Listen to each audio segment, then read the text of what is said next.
வணக்கம். தலைப்பு: ராமருக்குமிடமே சீதைக்கு அயோத்தி.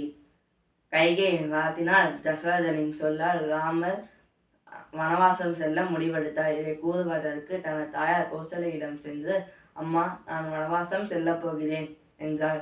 கோசலை, எனக்கு இருப்பது ஒரு மகன், உன்னோடு நானும் வருகிறேன் ராமா, உன்னை விட்டு என்னால் இங்கு இருக்க முடியாது என்று கோசலை கூறினார்.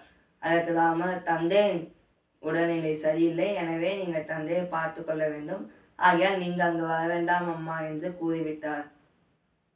சுமித்திரை லக்ஷ்மணரிடம், ராமருடைய தம்பியாக செல்லாதே, தொண்டு செய்யும் தொண்டனாக அங்கு செல் என்று விடை கொடுத்தார். லக்ஷ்மணர் ராமரிடம், நீரின்றி நிலமும் மீனும் இல்லை, அதுபோல உங்களை விட்டு நானும் சீதா பிராட்டியாரும் எப்படி உயிர் வாழ்வோம் என்று கூறினார். சீதா பிராட்டி தயாரானார்.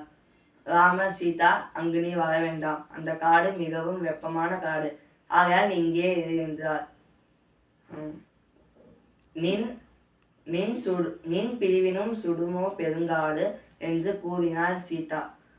ராமர், சீதா, அங்கு சிங்கம் புலியெல்லாம் அதிகம், எனவே உனக்கு அங்கு பாதுகாப்பு இல்லை என்றார் ராமர்.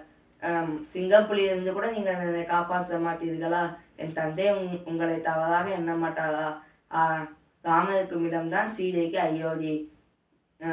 உங்கள் தந்தைக்கு உங்கள் அம்மா தொண்டு செய்கிறார்கள், ஆகையால் நானும் உங்களுக்கு சேவை செய்ய வனவாசம் வருகிறேன் என்று சீதையும் புறப்பட்டார்.